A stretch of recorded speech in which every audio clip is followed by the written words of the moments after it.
Olá, meus queridos doutores, meu nome é Caio Rangel, sou professor de Direito Penal Parte Especial, estou aqui na incumbência de ajudar vocês nessa missão aí de buscar a nossa futura e tão sonhada carteira da OAB. Estou aqui, vamos trabalhar durante 10 horas com apenas o Direito Penal Parte Especial, essa parte tão interessante do direito, sobretudo dentro do direito penal. E para pensar um pouquinho em Direito Penal Parte Especial, claro, nós temos que voltar um pouquinho no tempo, nas aulas anteriores, e tratar um pouquinho da parte geral. Vamos pensar. A gente sabe que nosso Código Penal é muito bem subdividido em duas partes. Eu tenho o Direito Penal Parte Geral e Direito Penal Parte Especial. O que é que vocês viram lá em Direito Penal Parte Geral? Simples. Começaram um estudo interessantíssimo de Direito Penal com os princípios.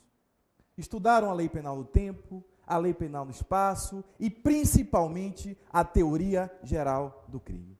Vocês estudaram cada elemento do conceito analítico de um crime para depois estudar a futura ou possível consequência de um crime, que é a punibilidade. Então, o que é que vocês viram? Pelo menos para a teoria tradicional, tripartida, nós vimos que crime é o quê? É um fato típico, ilícito ou antijurídico e culpável. Vocês analisaram essa regra geral, a parte geral, ela deu embasamento para agora, a partir desse momento, começarmos a estudar o direito penal parte especial. Você deve estar se perguntando, e o que é que eu vou estudar, professor, nessa parte especial? O que é que tem de tão especial assim? Simples, doutores. Vamos ver todos os crimes em espécie. Os principais crimes em espécie, nós vamos estudar aqui nesse curso com vocês. Só que vamos raciocinar um pouquinho só antes. Se eu vou estudar, professor, um crime em espécie, seja homicídio, infanticídio, roubo, estupro, é claro que eu tenho que saber antes o que é crime. Não adianta discutir se é homicídio, se é instigação ao suicídio, se é furto, se é roubo, se eu não sei nem o que é crime. Então, antes de analisar cada crime em espécie, é imprescindível ter essa noção geral do que é crime e os seus elementos. Então, a todo momento, a gente vai remontar, a gente vai aqui juntos revisitar essa teoria do delito. Vamos tratar aqui novamente de crime, parte geral. Vamos ver arrependimento posterior, tentativa, consumação, desistência voluntária, etc, etc, etc. Só com esse embasamento é que a gente pode passar propriamente ao direito penal parte especial. Muito simples. Agora é a parte interessante. Agora que nós vamos tratar desses crimes específicos. Então, quando eu penso, doutores, em Código Penal, nós vimos, eu tenho duas partes muito interessantes do direito penal. Eu tenho o direito penal parte geral e direito penal parte especial. Quando eu penso nessa parte especial, eu costumo fazer a analogia a um arquivo. O que é que eu faço em um arquivo? Simples. Eu separo em várias seções diferentes, em várias gavetas distintas, aquilo que tem algum tipo de similitude. Simples. Eu vou separar um arquivo tendo em vista a ordem numérica, a ordem alfabética, ou alguma relação com a matéria, com o tema, com o conteúdo. O arquivo ele serve para organizar, seja qual for o fundamento que eu utilizo. E o Código Penal ele tem essa técnica também. Vocês vão perceber que a gente não estuda primeiro homicídio, no outro dia roubo, depois estupro. Existe uma certa ordem lógica. Eu vou separar a depender do bem jurídico.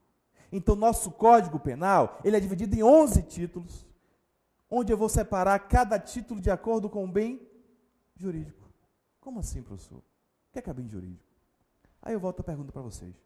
Para que serve o direito penal? Presta para quê? Para alguma coisa presta.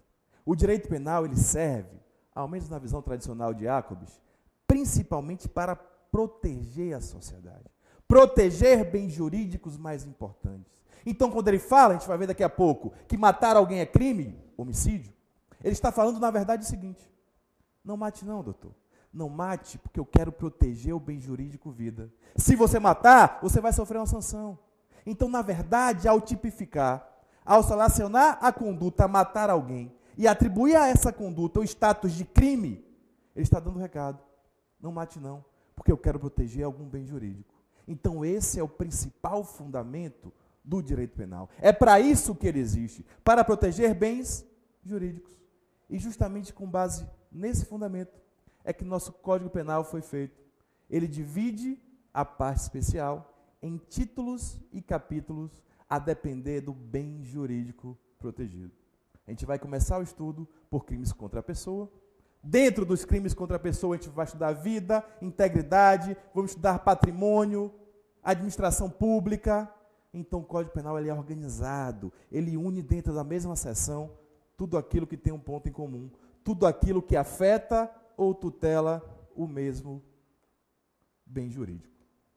E essa noção inicial é importantíssima para a gente falar dos crimes em espécie. Eu sei que você já está querendo ver homicídio, infanticídio, mas calma. A gente precisa primeiro entender essa sistemática do Código Penal para depois analisar esses crimes em espécie. Então, primeiro detalhe, o Código é subdividido a depender do bem jurídico, que é a função principal do direito penal. Mas antes disso, a gente precisa voltar um pouquinho no tempo. Você sabe de quando é o nosso Código Penal? Não? 1940, doutores. Nosso Código Penal atual, entre aspas, atual, tem mais de 70 anos que foi editado. Ah, professor, mas eu sei que ele é objeto de várias alterações legislativas. Claro, mas a alteração ela não muda a substância, a essência desse corpo do Código. Até por isso nós temos um novo Código aí em vias de aprovação. Então, se o Código é de 1940, vamos voltar, convido vocês, volta um pouquinho aí. Ó. O que aconteceu no Brasil em 1940? Ah, professor, não era nascido não. Também não, doutores. Mas a gente sabe que em 1940, no Brasil, nós tínhamos o Estado Novo, centralizado. Como assim? O poder era centralizado na mão do Estado. O indivíduo era segundo plano. Praticamente não tínhamos garantias. Aí eu pergunto, se o Código Penal ele foi editado nesse contexto social, centralizado, repressor, como é que deve ser o Código Penal? A resposta é óbvia. Nosso Código Penal é um retrato, ele é um espelho fiel do contexto que ele foi editado. Se foi editado dentro dessa seara social, desses valores, é claro que ele está enraizado. Se eu quiser, doutores, estudar a história de um país, eu estudo a legislação. A legislação, ela reflete os anseios sociais, a legislação, ela reflete, sobretudo, o momento social em que foi editado. Aí eu pergunto, será que o que era considerado crime, o que era considerado inadequado, lá em 1940, os valores sociais de 40 são os mesmos de hoje? Claro que não. A gente vai ver que nosso código puro e simples não serve para nada. A gente tem que analisar o Código Penal com a Constituição Federal de 88. Então não basta abrir o Código Penal e ver que homicídio é crime, que subtrair para si ou para outrem coisa alheia móvel é crime, se eu analiso a Constituição da República. A gente vai ver aqui o princípio da insignificância, por exemplo. Então, antes de pensar apenas em Código Penal, a gente vai ter que pensar em direito penal constitucional, porque os valores são completamente diferentes. Eu tenho que interpretar, ou reinterpretar, reinventar esse Código de 40 de acordo com os novos valores. E é isso que a gente vai começar a fazer a partir de agora. Falar um pouco dessa teoria geral, de tipicidade conglobante, imputação objetiva, e analisar o direito penal especial à luz da nossa Constituição Federal, lá de 1988. Portanto, meus queridos, começamos a tratar efetivamente do direito penal parte especial com o primeiro bem jurídico. Com a primeira seção que se abre, artigo 121, um pouquinho em cima ali, ó, crimes contra a pessoa. Crimes contra a pessoa, professor? O que é pessoa? Me explique. Crimes contra a pessoa. Ah, eu sei o que é pessoa. Eu sou pessoa. Minha mulher também é pessoa. Quando não vira bicho, pelo menos ela é pessoa. Claro que eu sei que vocês sabem. Mas o que eu quero entender é quando começa a proteção do direito penal. Que tipo de pessoa que eu estou falando? Lá em cima, ó, crimes contra a pessoa. Claro, estamos falando sim da pessoa física, da pessoa humana, homens e mulheres, mas o nosso Código Penal vai além. Ele fala também da pessoa jurídica. Aí eu pergunto a vocês, pessoa jurídica pode sofrer, pode ser sujeito passivo de um delito? Pode ou não pode? Claro que pode, doutores. Claro que não é qualquer delito. Eu não posso matar uma pessoa jurídica, mas eu posso subtrair o seu patrimônio. Eu posso até ferir a sua honra, a sua imagem, porque pessoa jurídica também tem imagem perante terceiros, tem reputação. Então, quando o Código fala pessoa, ele fala em sentido amplo. Ao menos no sujeito passivo, ele fala pessoa física, humana, e também pessoa jurídica, essa ficção aí criada lá por Savigny. Mas a pergunta mais importante é outra. Vítima eu sei que pode, dentro do que cabe, do que é amoldável a figura da pessoa jurídica, ela pode ser sujeito passivo. Mas a pergunta é, pessoa jurídica pode cometer crime no Brasil hoje? Pode ou não pode? Pode sim. Apesar de uma infindável controvérsia doutrinária, a própria Constituição Federal, ela autoriza a punição penal, dentro do que for compatível, claro, eu não vou prender, cercear a liberdade da pessoa jurídica, ela admite a punição penal, notadamente nos crimes ambientais. Por enquanto é isso, mas o novo projeto de Código Penal já amplia bastante essa concepção de punição de pessoa jurídica para crimes contra a ordem econômica, administração, enfim. Mas, a princípio, para a gente basta saber que o Código fala em pessoa física e pessoa jurídica também, tanto no polo passivo quanto no polo ativo, no que for compatível. Perfeito. Está lá, bonito. Primeiro título, crimes contra a pessoa. Dentro dos crimes contra a pessoa, que pode ser física ou jurídica, a gente vai começar a tratar agora, dentro de pessoa física, os crimes contra a vida. Acabei de perguntar, quer que a pessoa física ou jurídica? Pergunta melhor agora. O que é vida? Espera aí, professor. Isso depende de religião, de filosofia? Não é isso que eu quero saber, não. Na verdade, a pergunta é a seguinte: quando é que começa, para fins do direito penal, a proteção ao bem jurídico vida? A gente volta um pouquinho. Ah, professor, agora eu entendi. Não estou falando de filosofia, de religião, isso aqui fica fora. O que eu estou falando é para fins de direito penal, do ordenamento jurídico brasileiro, a proteção à vida começa desde a concepção ou nidação. Vamos ver isso lá quando falar de aborto, mas a princípio, de antemão já digo, quando o Código Penal fala em crimes contra a vida, ele fala em vida intrauterina, já existe proteção autônoma para o feto, independentemente da existência jurídica da mãe, e vida também extrauterina. Portanto, quando tratamos do gênero crimes contra a vida, meus queridos, nós falamos de 4 crimes. Eu tenho o crime, primeiro, de homicídio, que é o artigo 121 do Código Penal. Eu tenho o crime de instigação ou induzimento ao suicídio. Temos ainda o famoso infanticídio. E, por fim, o aborto. Isso que eu quero que vocês entendam. A vida intrauterina também é protegida pelo direito penal. Tanto é que aborto é crime, doutores. Aborto só é crime porque eu quero proteger a vida intrauterina. Resumindo, quando ele fala em pessoa, ele fala física, jurídica. Quando ele fala em vida, claro, ele fala em pessoa física, mas ele fala em vida intra e extrauterina. Vamos tratar, portanto, na aula de hoje, nesses 4 blocos, de todos os crimes contra a vida que estão lá dentro do nosso Código Penal. Então, se eu vou falar de vida, se eu já sei que vida é em sentido amplo, intra ou extrauterina, eu tenho que fazer 2 perguntas.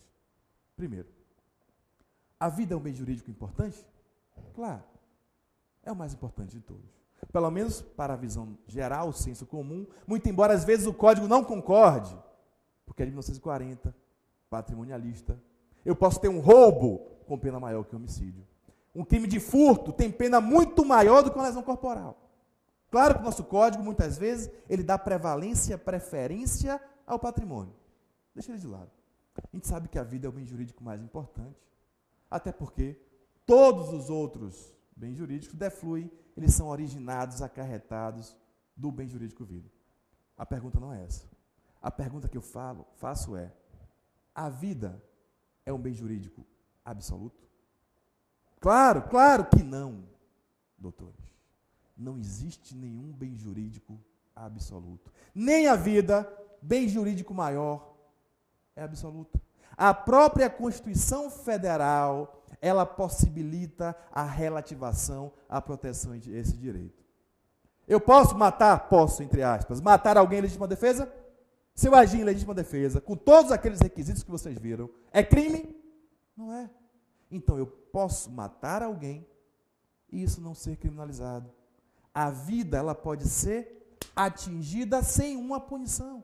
Isso quer dizer que a vida é um bem jurídico relativo. Vamos piorar. Doutores, existe pena de morte no Brasil? Não existe, não? Claro que existe. A própria Constituição Federal diz que em caso de guerra, eu posso ter pena de morte. Quer exemplo maior de que a vida é um bem jurídico relativo, que pode ser quebrado no caso concreto? A gente vai ver daqui a pouco. Se a mulher for vítima de um estupro e engravidar, ela pode abortar?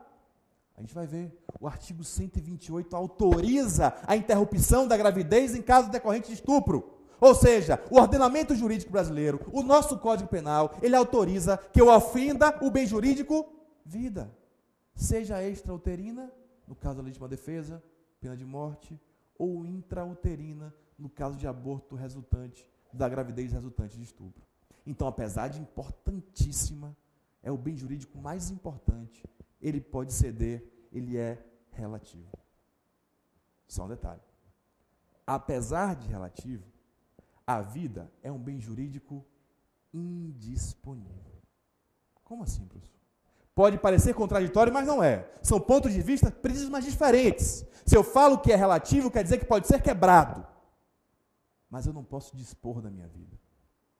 Posso dizer que nós não temos sequer o direito de morrer. O ordenamento jurídico brasileiro, ele não autoriza o ato de tirar a própria vida. Como assim, professor? Exemplo, vamos pensar o seguinte. Exemplo real que aconteceu. Uma mulher em depressão, extrema depressão, profunda depressão, ela queria se matar. Não tinha coragem. O que é que ela fez? Se aproveitou desse avanço tecnológico, social, se aproveitou das redes sociais e publicou lá no Facebook. Se fosse hoje, seria no WhatsApp, né? Publicou lá no Facebook. Precisa-se de matador. Vítima, eu, recompensa X mil. Ou seja, ela colocou um anúncio procurando alguém capaz de ceifar a própria vida. O que aconteceu? Em razão do extremo desemprego, subdesenvolvimento do país, diversos currículos foram enviados. Fato verídico. Vários profissionais habilitados mandaram um currículo, ela selecionou o que achou mais interessante e foi lá e cumpriu o contrato. Ela consentiu que alguém tirasse a própria vida. Pergunto, esse consentimento tem validade? Tem ou não tem? Claro que não, doutores. A vida, apesar de relativo, é indisponível. Eu não posso tirar a vida de ninguém, nem com o seu consentimento. É por isso que a eutanásia hoje é crime. Ao menos em regra geral. Eu não posso dispor da minha vida. Ah, professor, claro que eu posso. Eu posso praticar o suicídio, não posso? Não.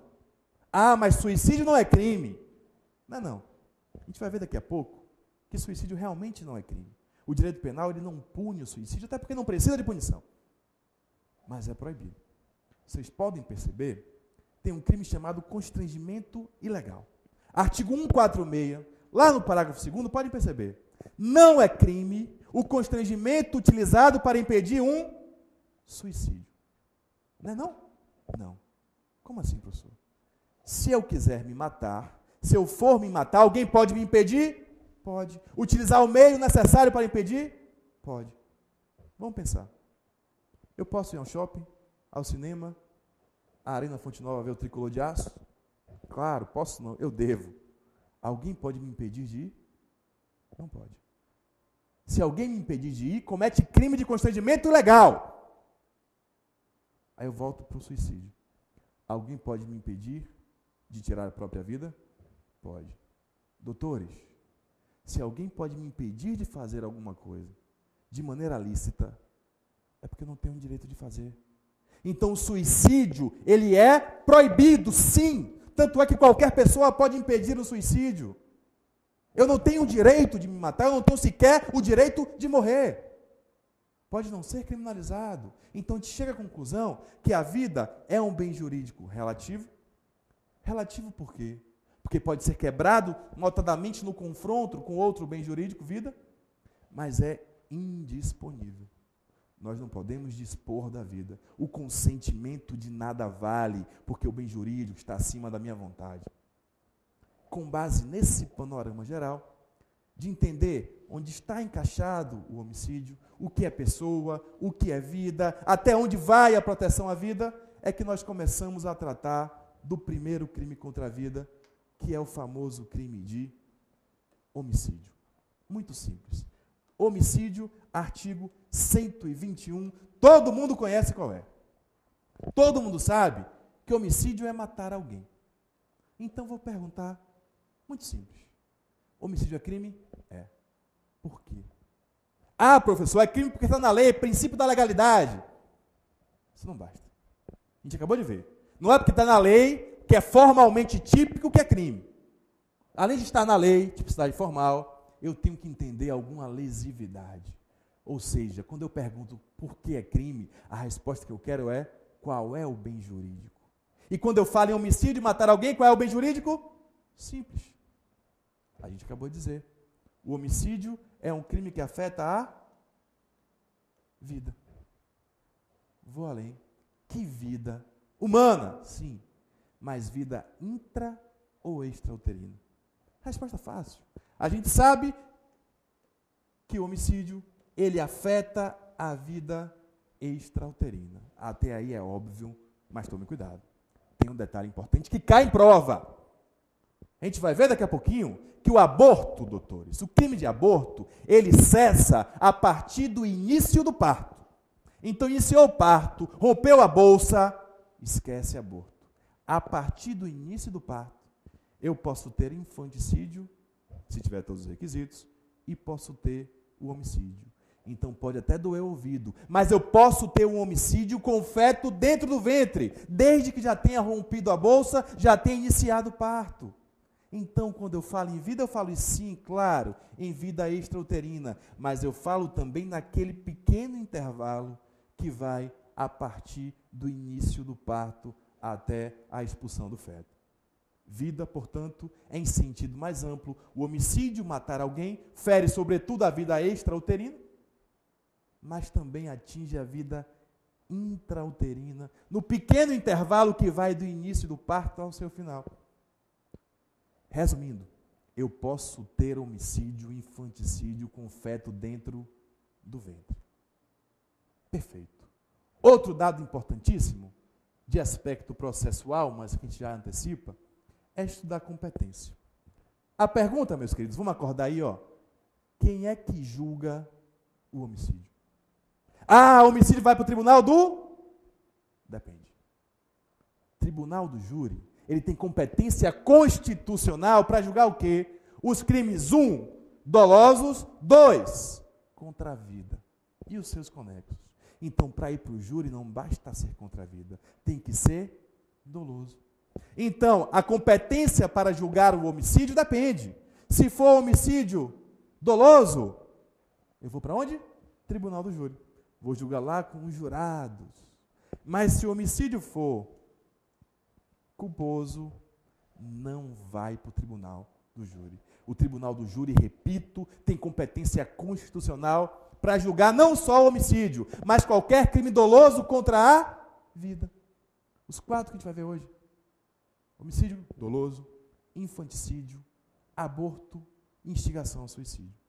Mas o homicídio culposo, ele não vai para o tribunal do júri. A competência é do juiz singular. Resumindo, competência do homicídio depende. Se for doloso, aí sim. Se for doloso, tribunal do júri. Se for culposo, juiz singular, vara crime, normal, distribui lá. Perfeito. Vamos entender então o que é esse tal desse homicídio. É crime, meus queridos, matar alguém. Olha que coisa simples. 2 palavrinhas. Matar alguém. Matar, tirar a vida humana tirada por outra vida humana, matar alguém, qualquer pessoa. Claro. Simples, até óbvio. Eu só posso matar quem está vivo. Ah, professor, que conclusão. Mas cuidado. Eu só posso matar ou tentar matar quem está vivo. Aí eu sempre lembro do seguinte exemplo. O exemplo da sogra. Já ouviu falar? Doutores, vamos supor, graças a Deus isso não é verdade, que minha sogra mora comigo há 25 anos. A peste mora lá em casa há 25 anos. Imagine o que é viver com a sogra 25 anos. Acabou minha vida, acabou meu casamento, eu não posso assistir televisão em paz, não posso ver o jogo do Tricolor de Aço. E aquilo vai acumulando. Sempre fui um cara muito pacato. Vai acumulando, acumulando, acumulando. Chego em casa para assistir o jogo do Bahia. Ela está sentada no meu sofá, fumando um cigarro, assistindo a novela. Peço para ver o jogo, ela finge que não me ouve. Tudo bem.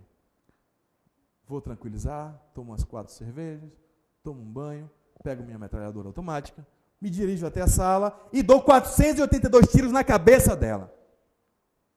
Não errei nenhum. 482 tiros na cabeça da velha. Morreu. Claro. Feliz, sento, boto no jogo, continuo tomando minha cerveja, ligo para a polícia que chega rápido, 15 minutos depois.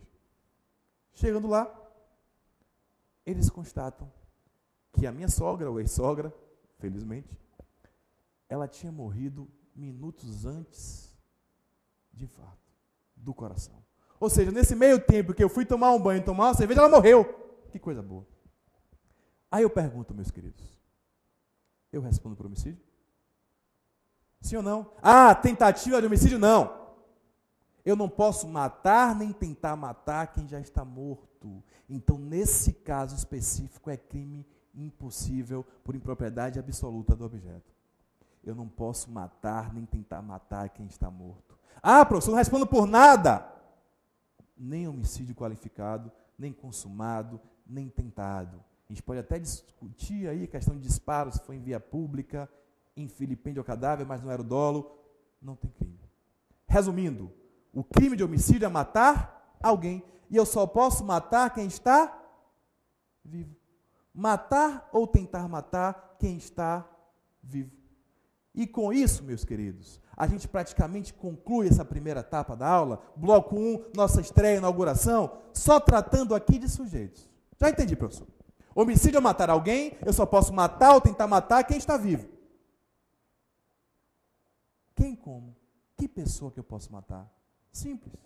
Eu tenho homicídio sujeito ativo, qualquer pessoa. Qualquer um pode tirar a vida de outro, desde que seja maior e capaz, que tenha culpabilidade. E sujeito passivo também é qualquer pessoa. Quando eu falo de sujeito no crime de homicídio, eu falo de um crime comum. O que é crime comum? É um crime que pode ser cometido, praticado por qualquer pessoa. E com isso, meus amigos, concluímos o bloco 1, voltamos de imediato com o bloco 2, para tratar ainda de crimes contra a vida do crime de homicídio. Até lá.